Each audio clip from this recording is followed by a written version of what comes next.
Hey guys, welcome to the FitTown show. I'm Coach Andrew with Coach Mo today, and today we're going to be talking about how to finally enjoy running and be able to do it pain-free. And Mo gave us a nice little, I want to use the word lecture because that sounds terrible, but she gave us some good insight. She did a little rundown in our last coaches meeting about barefoot running specifically, but it got us into this idea of how can we make running more enjoyable for our members and enable more of our members to do it pain-free. So that's really what this episode is about, is thinking about things like technique and shoes and corrective exercises and all different things that you can do to make running more enjoyable and less painful. So I wanted Mo to kick it off because I didn't know this was an issue that she had faced until she brought it up yesterday in our meeting of her journey with running. She's someone that loves running. No surprise there. She loves the two things most people hate the most, running and burpees. Mo loves. But yeah, she's dealt with issues with running, and she didn't always love it because of the issues she had. So can you tell us a little bit about just like where your journey with running? Yeah.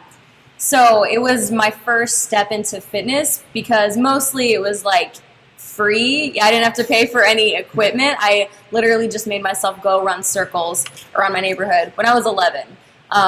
Luckily, I found a team and I ran cross country, and that's where like the love of running, being in community and racing really came into play. But then it comes the mileage and so many miles and longer runs, and it became more of, okay, a lot of impact on my joints. I was super competitive in my own way, and so I wanted to like do my best at all costs. But I did not know how to run properly for years until I was out of high school and started actually studying it and researching it.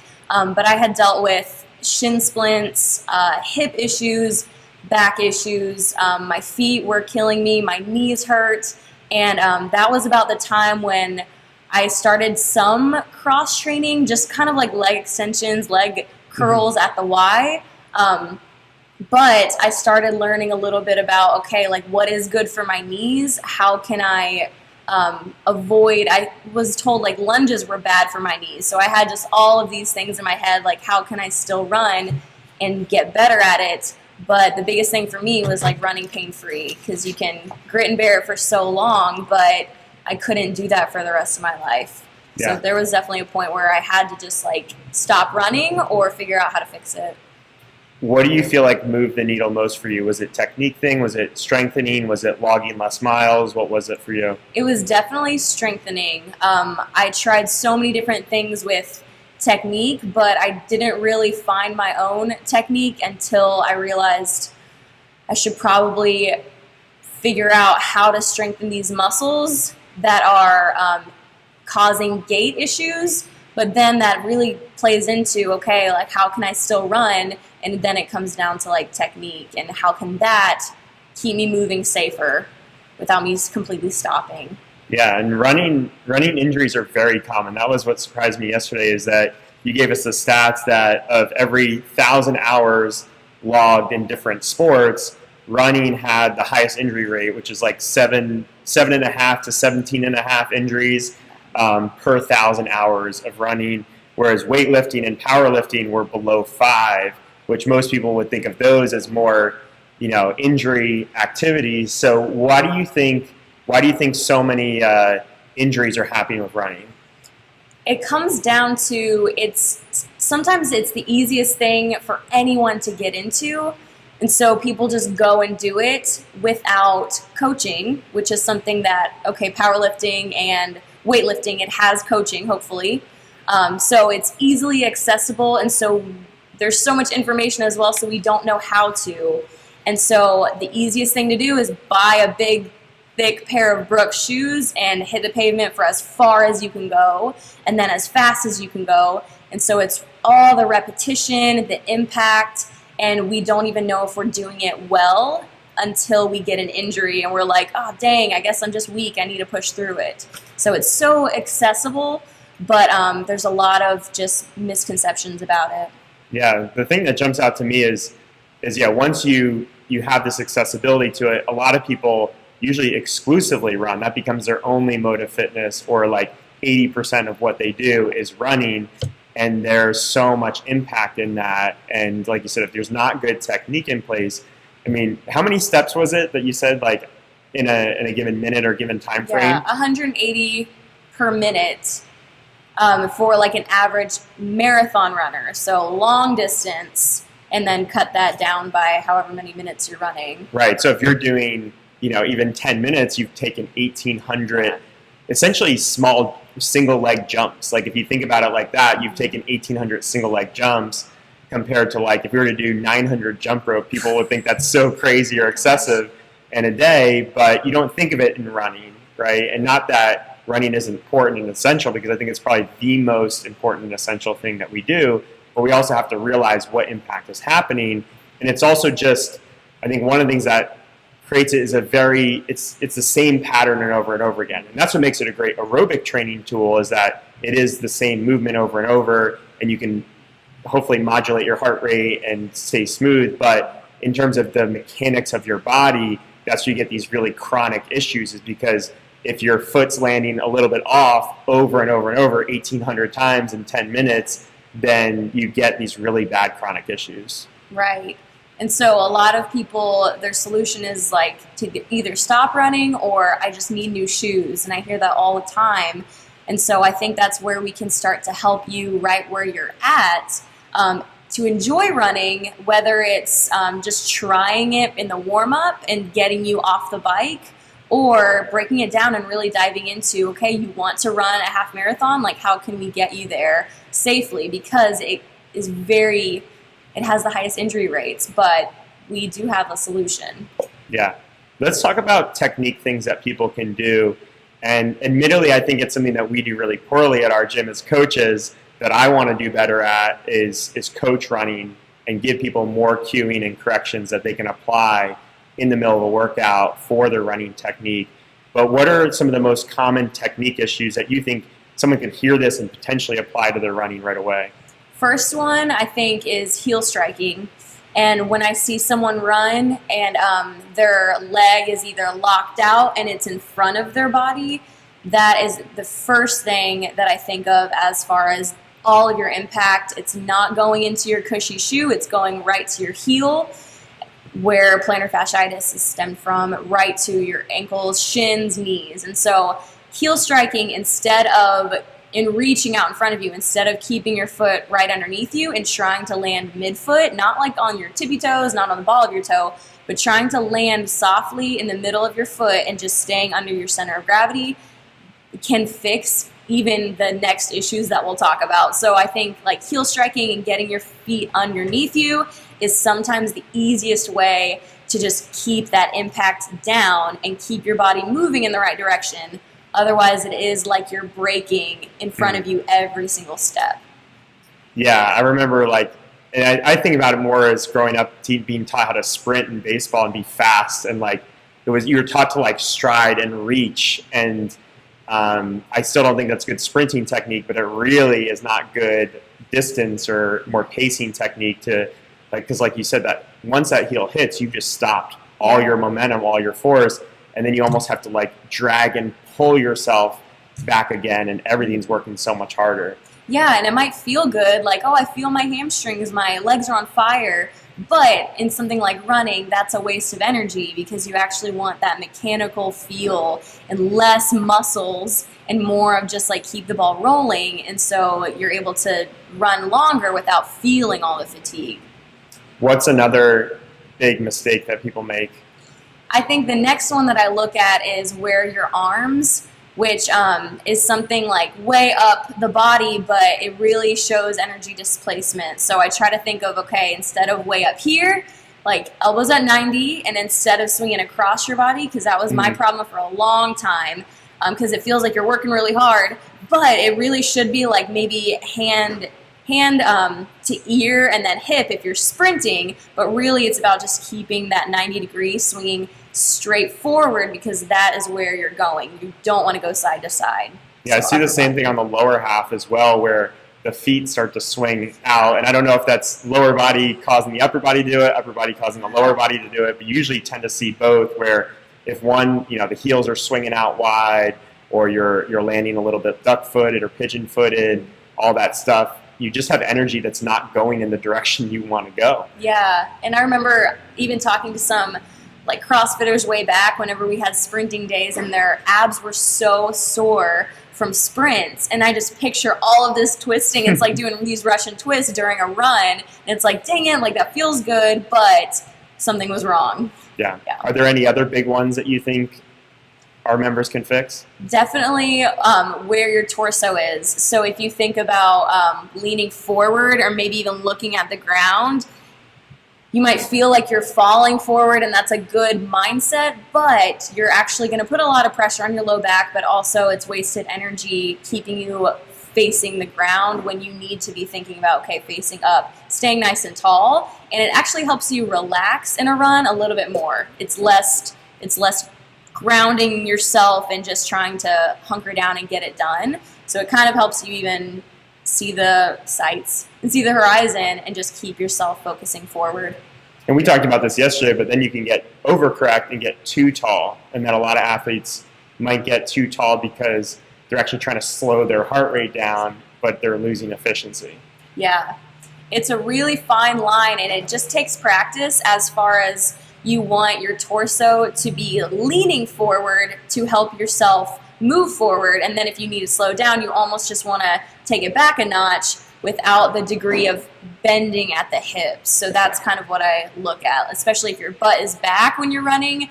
That is something where those hips aren't open, and you're going to be wasting some energy and probably causing some more like knees locking out, heel striking.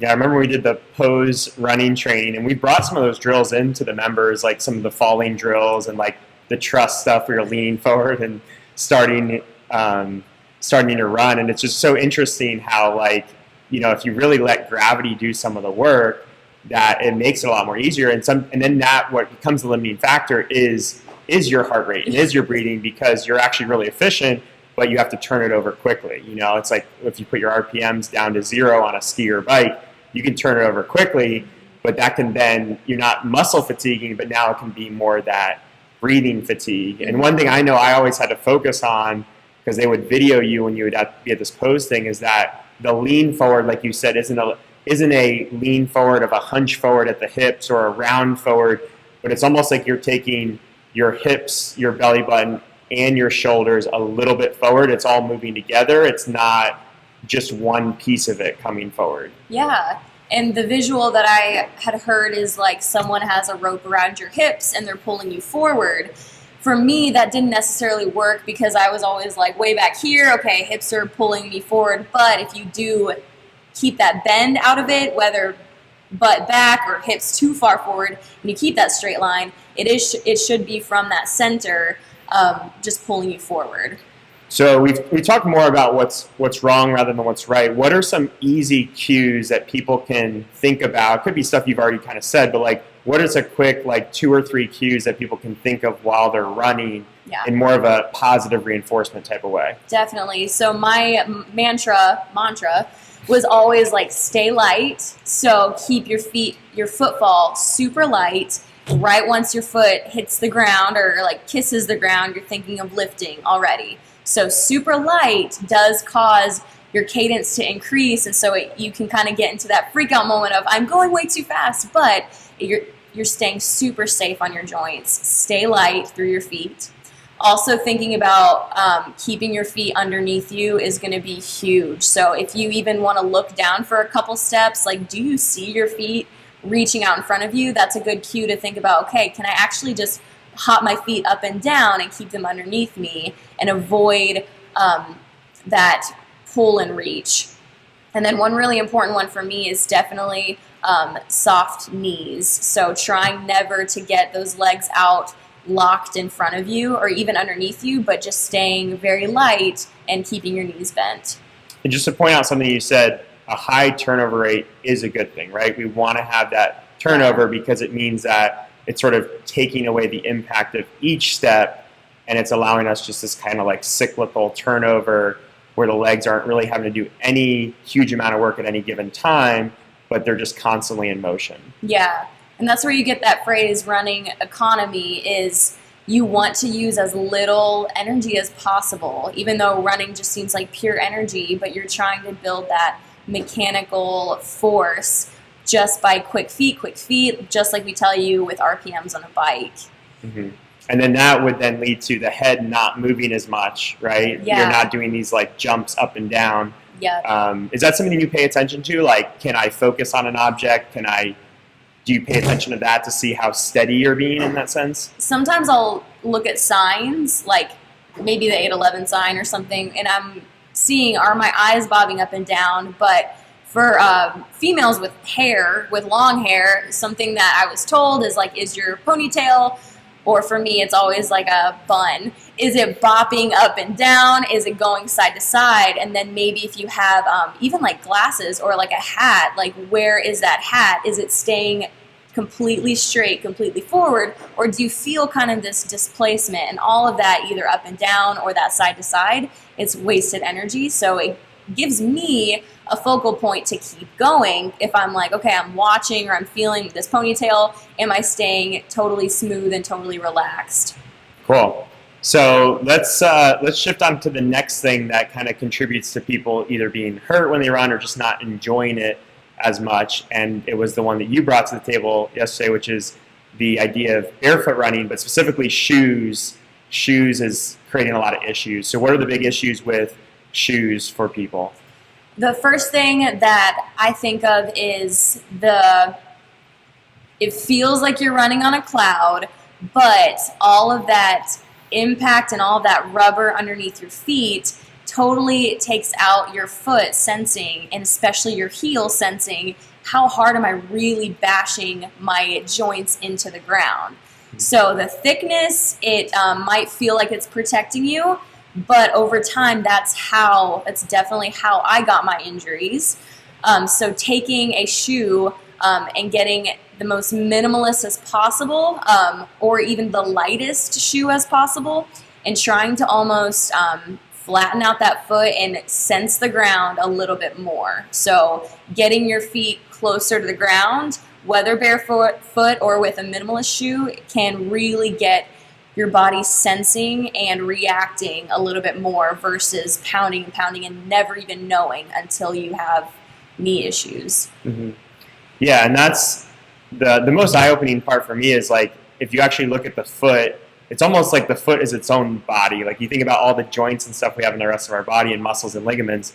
The foot, I looked it up. I'll have to get the exact number here. Oh, it's each foot. So one foot is made up of 26 bones, 30 joints, and more than 100 muscles, tendons, and ligaments. And when we have these like really thick padded running shoes, it's basically like a cast over those muscles and joints where you get a lot of atrophy in those. And you were describing yesterday that the foot really is designed to have this mobility and flex and move and work with you as you're running and absorb that impact and push off, rather than it just being this like a brick at the bottom of your foot that just is like you wish you could do without, because it's just this like in the way of all the time. Yeah. And the next thing that's super important that we don't realize is the function of the arch of your foot. And that can almost be taboo because so many people have arch issues and it's very painful. But you think about the arch and the way that you can see it originally designed, like in a kid, is it actually is designed to move and to compress every step. So that's where you get the slingshot effect, and that's how your body can push off in a run by utilizing all of those muscles and all of those connective tissues, because there are several layers of muscles in your foot. So I actually didn't know it was 100 muscles. And they're atrophying and they're deadened when we spend a lifetime in shoes. So it's almost a journey to wake them up again so that we can get them out of pain. Yeah, and it's this really tough catch-22 situation, because you have a lot of people that maybe have arch issues. Maybe it's genetic, maybe it's based on how they've lived their lives up until a certain point. Maybe it's based on shoes they've worn their entire lives. And then now they go to run and they can't run without pain. So they put on a cushion running shoes that allows them to run without pain. And then 6 months later, a year later, they end up with a knee issue, a hip issue, a back issue, in addition to that other issue. So they basically saw the symptom, but then created more issues on the back end. And that thing's probably showing up in other ways that they don't see it as well in the gym. Exactly. And it can really be good for, we talked about race day, like putting on a belt for your max lift. But if it's something that matters to you, there are definitely ways to correct those muscles and to correct those connective tissues and actually heal your foot. Because what we talked about yesterday, I really do believe a lot of our issues begin with the foot. And sometimes we just discount it and think that it'll never get better because it's just a foot. I have these issues, blah, blah, blah. But there are definitely ways to heal the foot, and it's really important for your back and everything else too. I love that belt comparison because it's like, you don't want to have to throw on a belt every time you have to go do something, whether that's in the gym or outside the gym. You don't want to be like, oh, I got to lift my kid. Let me go throw on my belt. Or, I'm lifting a weight that's half of my max. I got to throw on a belt. You want that to be for the more extreme situation. So if you're going for your long run of the week, it may not be a bad idea to throw on running shoes for that day, but can you balance that out with some of the other stuff? Now, what are some of those other things that people can, besides just like starting to run barefoot, which has its own issues, to just start like doing those same miles you used to do in shoes and barefoot, but like how can people work towards that and start to strengthen? Yeah, so the first thing, we'll probably talk about like taking care of your feet in a second, but the first thing that is easiest for me and probably for you guys is to just get out of shoes at home or on the beach, or I actually really like our asphalt around the gym. So some safe place, maybe it's grass, but there is another sense of, being aware of where you're stepping. It can help ground you and all of those psychological benefits, but it frees your foot to become awake again. There is definitely the last thing about the shoe that I think is most important when it comes to using your foot as it was designed is if you'll look at the natural foot of like a baby and how the toes are spread and the foot is flat. It's beautiful. But then you look at my foot and it's like the toes are curled to a point, and that's how a lot of our shoes, especially if you wear high heels, props to all of you guys, but your feet do get shaped into a point, and all of those muscles, they atrophy, but they also shift, and those bones can shift as well. And so just getting out of a narrow toe box at home or as often as possible, even wearing sandals, which has maybe its own issues, but getting out of that narrow foot shape is going to help release those muscles to at least spread and see if you can feel your foot again. And you were saying that like uneven surfaces and rocks and things like that can kind of activate little sensors on the bottom of the foot that get things like sort of fired up back again. So that way it's like it is functioning fully. Yeah. And becoming barefoot and like actually stepping on rocks, people get afraid of that, but I do think that it has helped me become more balanced. As long as I'm closer to the ground, I can actually stay low, and I never roll my ankle anymore, even if I wear minimalist shoes. So it's becoming aware that your muscles can actually absorb even stepping on a rock. It's almost like tensing your muscles. That's what sends pain to your brain. So my mom and I joke about like, especially teaching my dad how to be barefoot more. It's like, just relax and step on the rock. It's fine. And so if you can like relax your muscles around something that's uncomfortable, it can actually get you used to sensing in the right way. How good do you have to be to train with Legos? Oh my gosh, don't do it, guys. Don't do it. I often step on those at the house, and those are really painful. That's true. You might want to be careful. What about some like corrective exercises? Like besides just taking the shoes off and walking barefoot more, what else can people do? The first thing I always do is I do roll my feet, just like using a foam roller, but I roll my feet with a lacrosse ball every morning while I brush my teeth. But it's tricky. There it is. Talent. But it's getting those muscles, getting blood flow, and my feet, they pop, and so it's just loosening them up for the day. And then I'll definitely like roll my ankles to, like, in a good way, like stretch them so that those ankles are at least, they're not frozen after a night of sleep. But then there are other ways. It's almost like, you foam roll and then you want to activate. So it's the rehab exercises that I have seen is like grabbing a towel with your toes and like bringing it to you. So getting your toes to spread and getting those muscles to work. And also even watching your arch and controlling the collapse or the knot or keeping it high and getting that motor control again, whether you're just standing there or whether you're like doing some heel raises. So it's watching that arch, like, do you have any control over it collapsing or does it always roll in? So it's kind of bringing that motor control back to that arch. Nice. What about like for people that do run on their own? What are some strategies that they can do? I mean, I think about like one, managing volume. Two would be like making sure you're warming up, cooling down properly. So what do you think are the big ones for people that probably work out with us if they're listening to this, but they do go out for a longer run on the weekends, maybe a few times a week? Yeah, I say like don't stop running. I think like bringing maybe one technique piece into each run is going to be super important so that they're not just wasted runs. But if you are having foot issues, maybe starting to take a look at your feet and recognize, do I need to fix this? And can I like do some of the corrective exercises? Or is this really just for mental clarity and stress relief and you feel good, you feel great? Then maybe it's coming into like, okay, a more minimalist shoe. I'd like to maybe get out of the high heel feel and get closer to the ground. I don't think like the solution is you just need new shoes.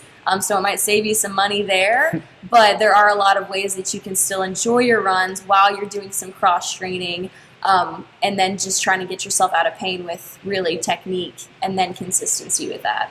Yeah, I think one of the things that's like most heartbreaking to see is you have these people that love to run and they get these chronic injuries. And the thing that they enjoy the most, it's like their favorite stress relief, they can no longer do that thing. And I think it helps to be proactive, especially when you already have something that's there. I think a lot of people have something they're dealing with, and it's like, oh, it's not that bad yet. It's not enough that it's keeping me from doing it.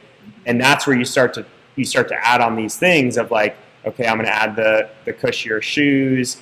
I don't know what other tricks there are to kind of like mask the pain and create cover those symptoms. But then they just hit this point where it all kind of crashes down. They're unable to do this thing that they love. Yeah.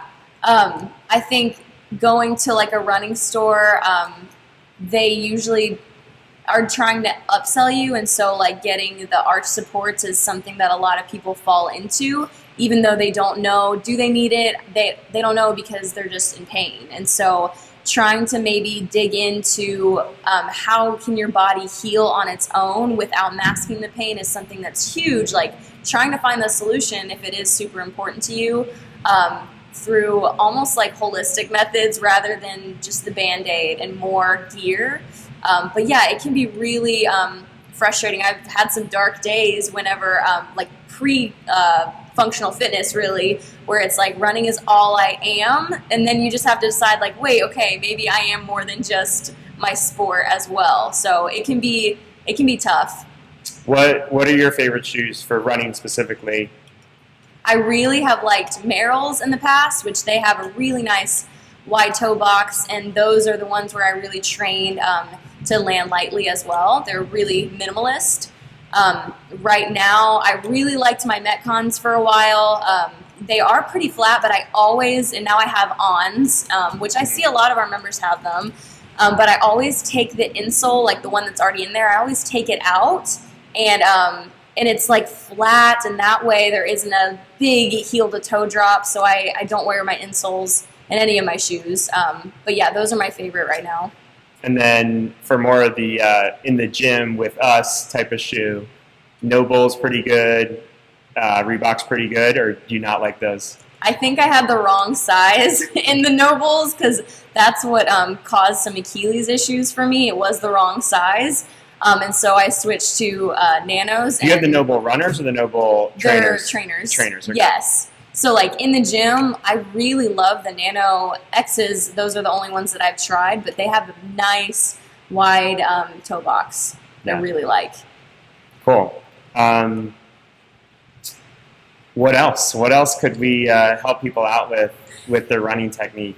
I definitely think it comes down to taking maybe a step back. It's like if you're learning a new sport or learning, okay, I need a front squat way better than I do, then it is kind of taking that load or even that speed down for a little bit. So on like mile time trial days, a lot of these things totally go out my head. Like it doesn't even matter at that point because you're just trying to like hit it. But I think when you're looking for longevity, it's definitely worth slowing down, addressing some of these things for the long term. But then when it comes to like time trial day, race day, whatever your body is used to will produce the best performance. So you just have to be aware of that and okay with that I might sacrifice this workout to get better at my form, and then I might just really save it for September when we test our mile again, and then I'll see if it has come together. And it's really hard to do because almost every day in like a beach fit or FTX workout is gonna feel more like that time trial day, even if you're not as competitive, but because of the fact that you maybe just came off doing box jumps or burpees or doing squats, your run's not gonna feel like you're gonna be in a great position to adjust technique. You might be able to make some mild improvements, but it's not the same as if you went out for a run. So I think a lot of our members who just cross-train with us would benefit from doing more just pure runs to maybe work on their cadence and pacing and breathing.